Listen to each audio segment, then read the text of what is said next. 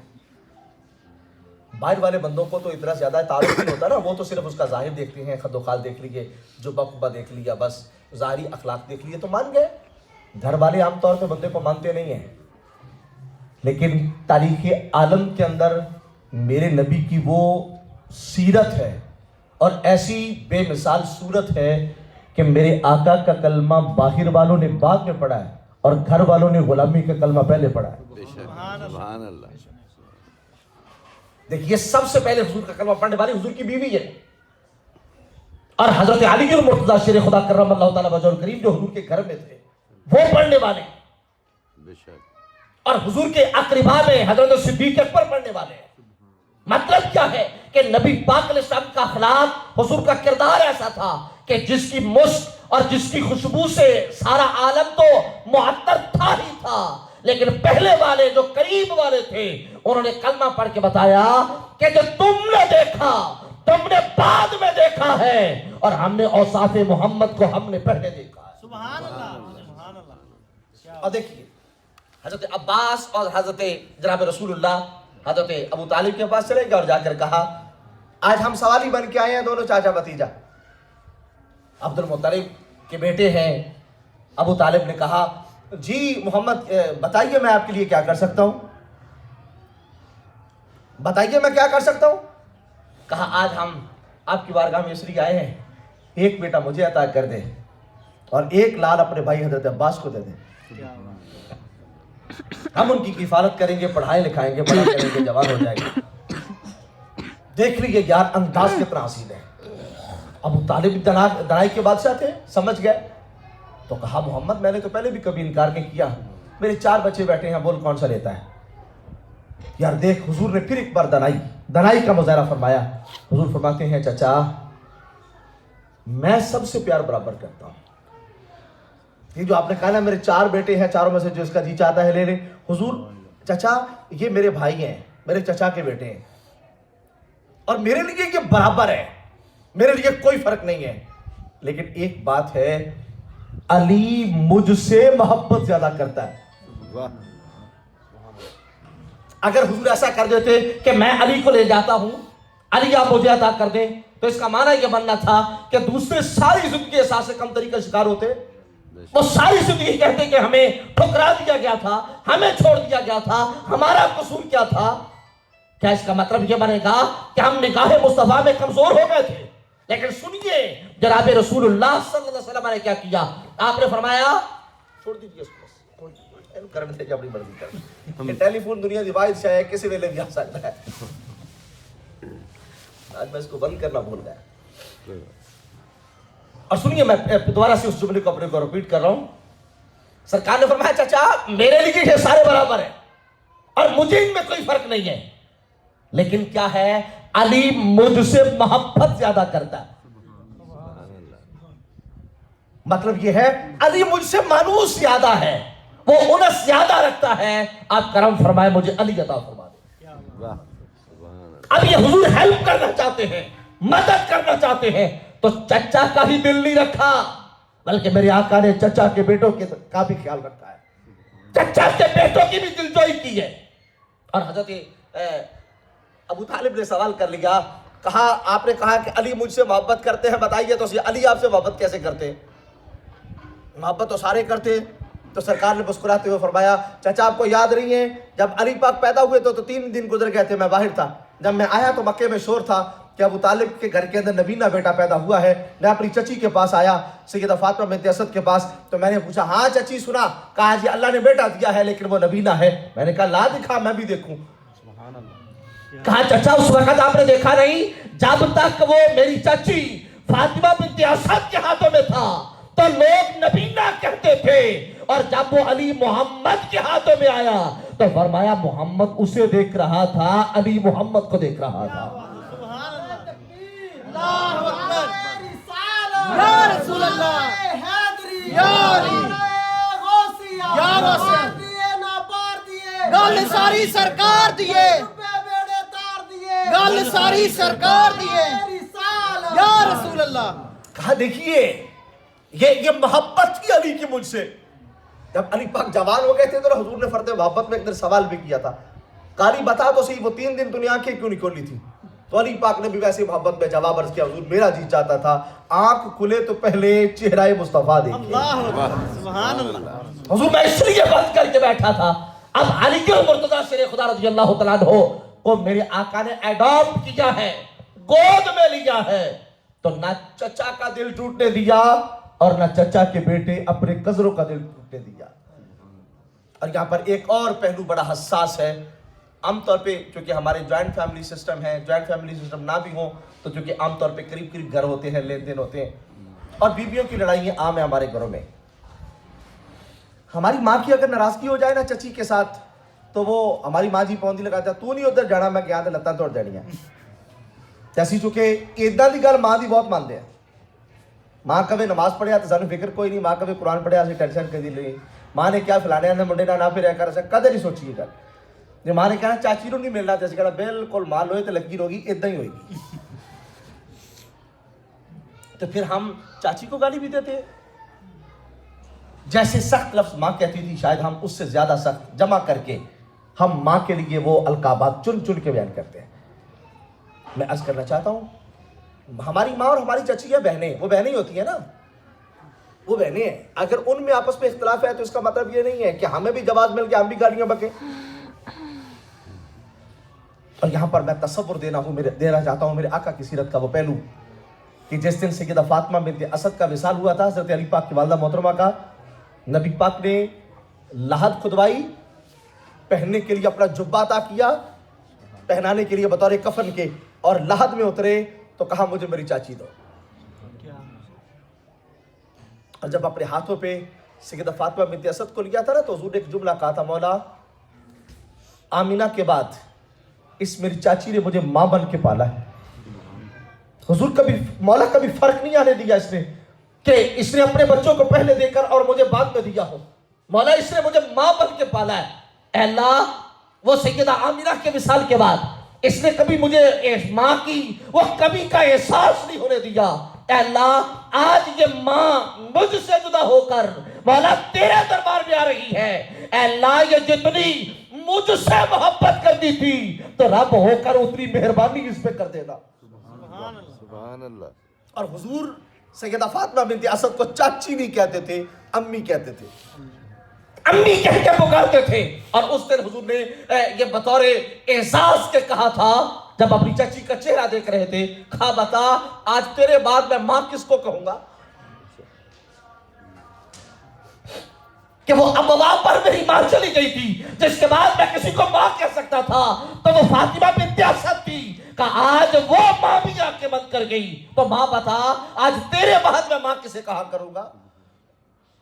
حضور سمجھیے ذرا, یہ رسول کریم علیہ السلام نے وہ اپنا حسین پہلو دیا سیرت کا اور امت کو درس دیا کہ ان رشتوں کو شریک نہ سمجھنا, کہ وہ رشتے ہیں جو شریک نہیں بلکہ لا شریک کے پیدا کرتے. یہ چھوٹے چھوٹے اختلاف کی وجہ سے آج ہم چاچوں کو کہتے ہیں میرا تو شریک ہے, اور نہیں جی چاچا, بلکہ وہ محاورہ بھی ہے 100 دوائیاں ایک کیو, 100 چاچے ایک پیو. تو آج کل منڈے بھی جناب چوک جو ہے کہ ہاتھ مار کے محاورہ کہتے ہیں, وہ ویک نہ جی سیاڑیاں نے سچ کیا سی, تو سیاڑیاں بھی باقی ساریاں بھول گئی ہیں, ایک ہی یاد رہی تینوں.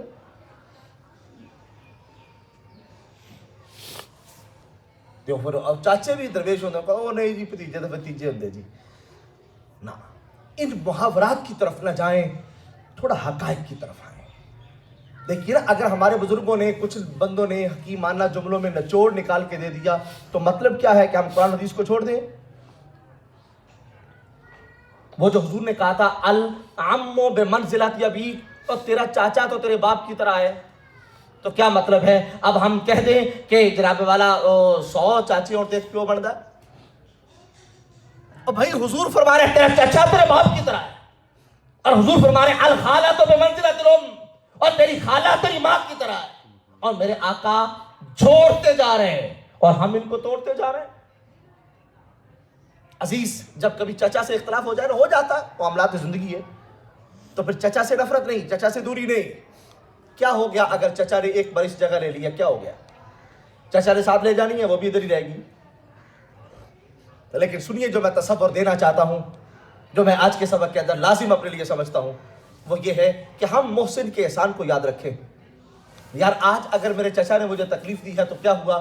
اس چچا نے مجھے راحتیں کتنی دی تھی، اس چچا نے مجھے سکون کتنے دیے تھے، اس چچا نے مجھے آرام کتنے دیے تھے، اس چچا نے مجھ پہ مہربانیاں کتنی کی تھی۔ ہم پیدا ہوئے تو مبارک چچا لے رہا تھا، ہم پیدا ہوئے تو مبارکیاں میرا چچا دے رہا تھا، ہم پیدا ہوئے تو مٹھائیاں میرا چچا بانٹ رہا تھا، ہم چھوٹے تھے تو وہ کام سے تھکا ماندہ آتا تو پہلے ہمیں اٹھاتا اور وہ ہمیں لے کر اپنے جو ہے نا وہ کندھوں پہ بٹھا کے خود سواری بن کے وہ گلی کوچوں کے چکر کاٹتا، وہ سکول سے لے کے آتا، سکول چھوڑ کے آتا، وہ ٹیوشن سے لے کے آتا، شام کو وہ جا کر گراؤنڈوں میں ڈھونڈتا تھا میرا بھتیجا گھر نہیں آیا۔ عید شب رات ہو تو ہمیں خوشیاں دیتا تھا، وہ محنت شاخہ کر کے ہمیں پالتا تھا۔ اولاد پیدا ہونے میں لیٹ ہو گئی تو لوگوں نے تانا دیا تو اس نے کہا یار یہ بھی تو میرے بیٹے ہیں۔ اور اتنے احسانات ہیں چچا کے، آج اگر دکھ آ گیا تو کیا مطلب ہے ہم اس کو شریک کہہ کے چھوڑ دیں؟ اور سمجھئے حضرت ابو طالب سرکار کے چچا تھے، آخری وقت تک کلمہ نہیں پڑھا، بخاری کی حدیث ہے، جب ان کی روح قبض ہو رہی تھی میرے آقا پھر بھی کہے تھے چچا میرے لیے تو نے بہت کچھ کیا ہے اور میں بھی تیرے لیے کچھ کرنا چاہتا ہوں، کلمہ پڑھ لے۔ آخری لمحے میں بھی کہا چچا کلمہ پڑھ لے۔ اب بھائی یہ قرابت داریوں کا درس اور یہ رشتہ داریوں میں تعلق، یہ سب سے پہلے درس اللہ کے نبی نے دیا، اور میرے آقا نے صرف جو منبر پر بیٹھ کر خطبے کی حد تک نہیں بلکہ معاشرے میں اتر کر میرے آقا نے یہ سبق لوگوں میں گدی میں داخل کر دیا۔ تو سرکار علیہ السلام نے حضرت علی مرتضی شریف خدا کرم اللہ تعالیٰ وجہ الکریم کو اڈاپٹ کیا، اور حضرت عباس نے علی پاک کے دوسرے بھائی حضرت جعفر کو لیا۔ میاں کزنوں کو سارے پال دیتے ہیں، چاچا فوت ہو جائے یا چاچا کمزور ہو جائے، یہ سوچ کے یار چاچے کا میرے اوپر بڑا احسان ہے، بڑی مہربانی ہے، بڑی کرم نوازی ہے، چلو میں چاچے کے بچوں کو پڑھا دیتا ہوں۔ ہم باہر چلے گئے، چاچے کے بڑے احسان ہے، چلو چاچے کے منڈے کا ویزا لے کے دے دیا، چلو وہ بھی ٹھیک ہو جائیں گے حالات۔ اتنے تک تو سارے کر لیتے ہیں، بھتیجے چچے کو پال لیتے ہیں، چاچے بھتیجے کو پال لیتے ہیں، اور کزن آپس میں ایک دوسرے کے ساتھ رواداری کر لیتے ہیں۔ لیکن اگلا لمحہ بہت مشکل ہے جو میں عرض کرنا چاہتا ہوں۔ کزن کو پڑھایا جا سکتا ہے، لکھایا جا سکتا ہے، ویزا لے کے دیا جا سکتا ہے، اس کو جوان کیا جا سکتا ہے، معاشرے میں اپنے برابر کیا جا سکتا ہے، لیکن جب آئی نا باری رشتے کی تو ہم چاچے سے کہتے ہیں چاچا رشتہ تو دیکھ لے، خرچہ میں کر دے مانگا۔ ناراض تو نہیں ہے ویسے آپ میرے ساتھ آج؟ نہیں نعرہ تکبیر، نعرہ رسالت، نعرہ حیدری، یا علی۔ ظہیر نو میری جان تو بات ہے تو پوچھو گے تو خیر سی مولوی نو تو آج کی کیا کھلا کے ایسے ویسے میرا جی چاہتا کہ چلو گھر پہ بیٹھے ہیں تو باتیں گھر کی ہو جائے زیادہ اچھی ہیں۔ کی خیال ہے؟ اے چلو بندہ چوک چوک بیٹھا ہوئے نا پھر بندہ ادھر ادھر بھی کر لینا، گھر بیٹھا ہو تو بندے نو گھر دیا گلاں کرنی چاہیے۔ بے شک۔ عزیز طرح جو میں عرض کرنا چاہتا تھا، چاچے تے ایسا بڑے احسان کیتے ہیں، ایک کا سا احسان کیا چلو جاندی واری اور سے چاچا رشتہ تو دیکھ لے تے خرچہ میں کر دے گا۔ ایک لمحے واسطے سوچ رہا ہوں تو چاچا مار نہیں جاتا بھی جڑا مینوں پیسے دا تانا دے کے گیا بھی خرچہ میں کر دیواں گا، تانا ہی ہے نا۔ ہاں جی ہاں جی۔ کیا وہ کا رشتہ کوئی نہیں جڑا پیسے دی گل کر کے گیا۔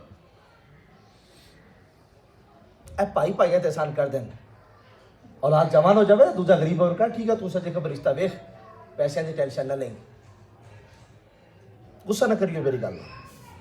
بالکل اے اساں اے نہیں کیتا بھی چلو ایک بار احسان اور صحیح، احسان اساں بڑے کیتے ہیں، ادا مطلب ہے بھی دکھ اساں بڑے دیتے ہیں، ایک آر ہور صحیح، ایک دکھ ہور صحیح، اے اساں ایک دکھ ہور دے من لگے ہاں